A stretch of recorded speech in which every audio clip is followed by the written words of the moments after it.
Hello everyone, good evening. Welcome back to my new video blog. आज भी मैं कुछ सीटीपी के क्वेश्चन लेके आई हूँ जो कि यूपी टेट के लिए बहुत ही इम्पोर्टेंट है। तो चलिए वीडियो को शुरू करते हैं। और जो भी मेरी वीडियो फर्स्ट टाइम देख रहे हैं, प्लीज़ मेरे चैनल को सब्सक्राइब ज़रूर कीजिएगा। मैं ऐसे ही छोटे छोटे टॉपिक आपके साथ शेयर करती रहूँगी। तो यहाँ पर पहला क्वेश्चन है, क्रेशमर ने व्यक्तित्व को निम्न में से किस प्रमुख प्रकार में वर्गीकृत किया? कृशकाय, सुडौलकाय, गोलकाय, उपरोक्त सभी। तो यहाँ पर जो आंसर हो जाएगा वो हो जाएगा उपरोक्त सभी। तो यहाँ पर देख लेते हैं क्रेशमर का व्यक्तित्व सिद्धांत था क्या। ठीक है, क्रेशमर का व्यक्तित्व सिद्धांत। परिचय। क्रेशमर ने व्यक्तित्व को शारीरिक संरचना के आधार पर वर्गीकृत किया है। प्रमुख प्रकार क्या क्या हैं? पिकनिक, मोटा व गोल शरीर, मिलनसार स्वभाव, मतलब जिनका मोटा शरीर होता है या गोल शरीर होता है, जो लोग हेल्दी होते हैं वो मिलनसार स्वभाव के होते हैं। स्थैनिक या लेप्टोसोमिक, दुबला पतला अंतर्मुखी स्वभाव, यानी कि जो एकदम शांत रहने वाले लोग होते हैं। एथलेटिक, मजबूत शरीर, संतुलित व्यक्तित्व। ठीक है, तो इनका व्यक्तित्व एकदम संतुलित होता है। परीक्षा ट्रिक कैसे है? PAA यानी कि पिकनिक, एस्थेनिक, एथलेटिक। क्रेशमर शारीरिक बनावट पर आधारित व्यक्तित्व का वर्गीकरण। क्रेशमर ने शारीरिक बनावट पर व्यक्तित्व को वर्गीकृत किया है। ठीक है, नेक्स्ट क्वेश्चन है, TT का उद्देश्य निम्न में से किसका मापन है? क्योंकि ये क्वेश्चन टेट के लिए ही है। तो यहाँ पर पहला ऑप्शन है बौद्धिक क्षमता, दूसरा है अभिक्षमता, तीसरा है अभिवृत्ति, चौथा मूल्य। तो इसका जो आंसर हो जाएगा वो है अभिक्षमता। ठीक है, टेट का उद्देश्य, जो एग्ज़ाम हम लोग दे रहे हैं उसका क्या उद्देश्य है? अभिक्षमता। ठीक है, चलिए देख लेते हैं टेट के बारे में। TT टीचर एलिजिबिलिटी टेस्ट का उद्देश्य। TT क्या है? शिक्षक बनने के लिए अनिवार्य पात्रता परीक्षा।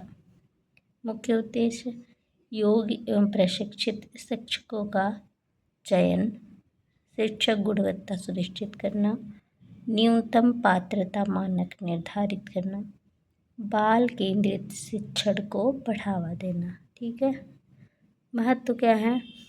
शिक्षा व्यवहार में सुधार, RT एक्ट को प्रभावी बनाना, राष्ट्रीय स्तर पर समान मानक।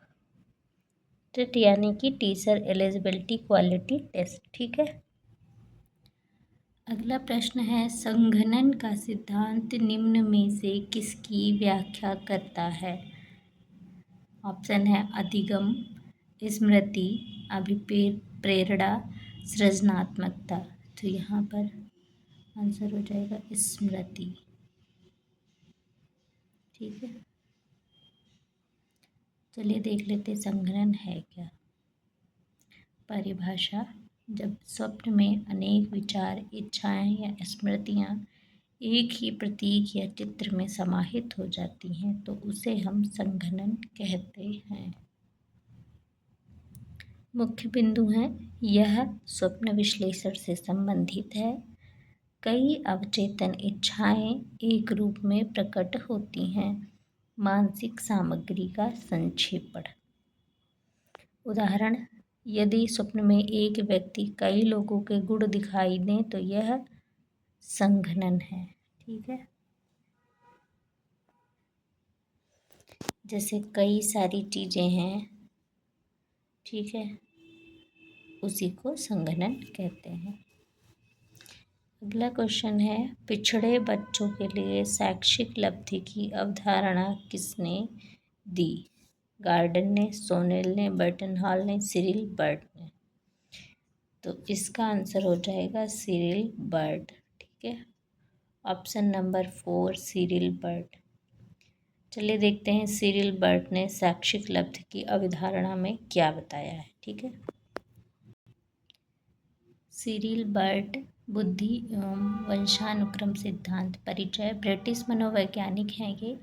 बुद्धि परीक्षण एवं जुड़वा बच्चों पर इन्होंने शोध किया था। मुख्य योगदान, बुद्धि मुख्य रूप से वंशानुक्रम है।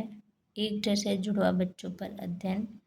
आईक्यू टेस्टिंग में योगदान। सिद्धांत बुद्धि का विकास मुख्य रूप से वंशानुक्रम हेरिडिटी पर निर्भर करता है। बुद्धि में वंशानुक्रम को महत्व देने वाले वैज्ञानिक सिरिल बर्ड। बर्ड का सिंपल ट्रिक है याद करने की, बर्ड बर्थ हेरिडिटी, ठीक है। नेक्स्ट क्वेश्चन है, निम्नलिखित में से कौन सा बुद्धि का सिद्धांत नहीं है? ऑप्शन ए द्विकारक सिद्धांत, ऑप्शन बी एकल कारक सिद्धांत, ऑप्शन सी प्रतिगमन का सिद्धांत, ऑप्शन डी बहुकारक सिद्धांत। तो इसका ऑप्शन नंबर सी बिल्कुल सही हो जाएगा। चलिए देख लेते हैं बुद्धि के प्रमुख सिद्धांत। पहला है द्विकारक सिद्धांत, जी फैक्टर, एस फैक्टर। ये बहुत पूछा जाता है, डी फैक्टर और एस फैक्टर। चार्ल्स स्पीयरमैन ने बुद्धि के सिद्धांत दिए थे। द्विकारक सिद्धांत को चार्ल्स स्पीयरमैन ने बताया। बहुकारक सिद्धांत, इसको एडवर्ड थॉर्नडाइक ने बताया था। समूह कारक सिद्धांत लुईस थर्स्टन। संरचना मॉडल जेपी गिलफोर्ड। बहुबुद्धि सिद्धांत हार्वर्ड गार्नर, ठीक है। द्विकारक सिद्धांत किसने दिया? चार्ल्स स्पीयरमैन ने। बहुकारक सिद्धांत एडवर्ड थॉर्नडाइक। समूह कारक सिद्धांत लुईस थर्स्टन। संरचना मॉडल जेपी गिलफोर्ड। बहुबुद्धि सिद्धांत हार्वर्ड गार्नर, ठीक है।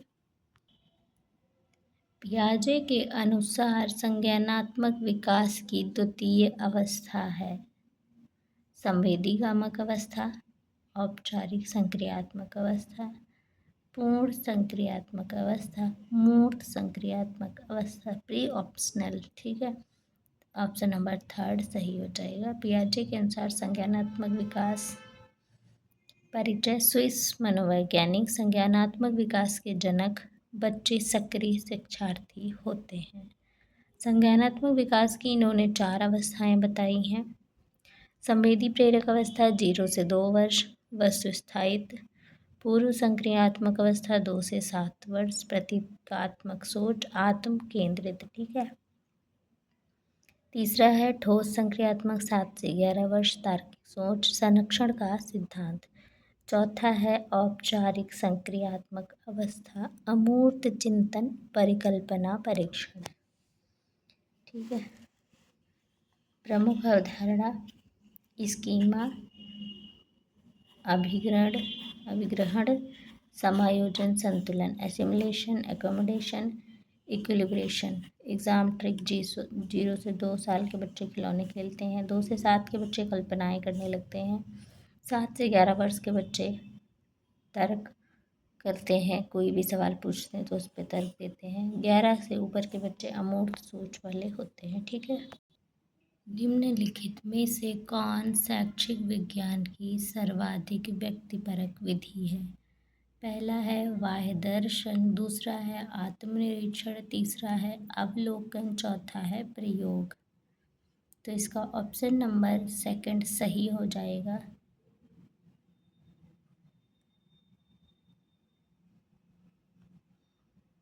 चलिए अंतर्दर्शन विधि देख लेते हैं। परिभाषा है, जो व्यक्ति अपने मानसिक अनुभवों, विचारों और भावनाओं का स्वयं अवलोकन ना करना है तो उसे अंतर्दर्शन विधि कहते हैं। अवलोकन करता है तो उसे अंतर्दर्शन विधि कहते हैं। विशेषताएं, स्वयं का आत्मनिरीक्षण, आंतरिक अनुभवों का अध्ययन, व्यक्तिगत व्याख्या, परिणाम व्यक्ति पर निर्भर। क्यों व्यक्तिपरक होता है? निष्कर्ष व्यक्तिगत अनुभव पर आधारित, वस्तुनिष्ठ माप कठिन, 2 व्यक्तियों के परिणाम अलग हो सकते हैं। नेक्स्ट क्वेश्चन है, अल्बर्ट बंडूरा निम्न में से किससे संबंधित हैं? पहला है सामाजिक अधिगम सिद्धांत, दूसरा है व्यवहारवादी सिद्धांत, तीसरा है संज्ञानात्मक विकास का सिद्धांत, चौथा है मनोलैंगिक विकास। अल्बर्ट बंडूरा किससे संबंधित हैं? तो जो फर्स्ट ऑप्शन है सामाजिक अधिगम सिद्धांत सही ऑप्शन हो जाएगा। देख लेते हैं अल्बर्ट बंडूरा ने क्या कहा है। अल्बर्ट बंडूरा परिचय है प्रसिद्ध मनोवैज्ञानिक, प्रेक्षण द्वारा अधिगम सामाजिक अधिगम सिद्धांत के प्रवर्तक हैं। ठीक है, मेन थ्योरी इन्होंने जो दी है वो सामाजिक अधिगम सिद्धांत, मॉडल प्रेक्षक अधिगम। इन्होंने बोबोडाल प्रयोग बताया है। बच्चों ने बड़ों को देखकर आक्रामक व्यवहार सीखा, प्रेक्षणात्मक अधिगम का प्रमाण। प्रमुख अवधारणा है modelling, imitation, reinforcement, enforcement, self efficiency. ठीक है, एग्जाम ट्रिक बंडूरा बिहेवियर देखकर। ठीक है, बच्चे बड़े लोगों को देखकर उनके जैसा ही व्यवहार करना सीख जाते हैं। नेक्स्ट क्वेश्चन है क्लाउड पिक्चर परीक्षण निम्न में से किसके मापन में प्रयुक्त होता है। पहला है बुद्धि, दूसरा है व्यक्तित्व, तीसरा है अभिक्षमता, चौथा है अभिरुचि। तो इसका सेकंड ऑप्शन बिल्कुल सही हो जाएगा, व्यक्तित्व। क्लाउड पिक्चर परीक्षण क्या होता है। यह एक मनोवैज्ञानिक प्रक्षेपी परीक्षण है जिसमें व्यक्ति को बादलों के चित्र दिखाए जाते हैं और उनसे पूछा जाता है कि उन्हें उसमें क्या दिखाई दे रहा है। प्रक्षेपी परीक्षण कल्पना एवं व्यक्तित्व विश्लेषण हेतु। धुंधले बादलों जैसा चित्र दिखाना, आपको इसमें क्या दिख रहा है पूछना, उत्तरों का विश्लेषण। उदाहरण, मुझे इसमें हाथी दिख रहा है। उद्देश्य, व्यक्तित्व का अध्ययन, अवचेतन भावनाओं की पहचान, कल्पना शक्ति का आकलन। विशेषताएं, कोई निश्चित उत्तर नहीं, रचनात्मकता पर आधारित, बच्चों के लिए उपयोगी। जैसे जब हम बादल देखते हैं तो कई लोगों से अगर आप पूछेंगे तो कई लोग अलग अलग जवाब देंगे कि उनको बादलों में क्या दिख रहा है। ठीक है, तो एक निश्चित उत्तर नहीं होता है। परीक्षा उपयोग, व्यक्तित्व परीक्षण, परामर्श, बाल मनोविज्ञान। अगला क्वेश्चन है अधिगम वक्र में पठार बनता है। ऑप्शन, परिपक्वता के कारण, अभिप्रेरणा के कारण, थकान के कारण, अभिरुचि के कारण। तो अधिगम वक्र में थकान के कारण पठार बनता है। अधिगम वक्र होता क्या है। अधिगम वक्र वह ग्राफ है जो अभ्यास, प्रैक्टिस और उपलब्धि के बीच संबंध को दर्शाता है। अधिगम वक्र के चरण, प्रारंभिक धीमी गति, तीव्र गति, पठार अवस्था, पुनः प्रगति।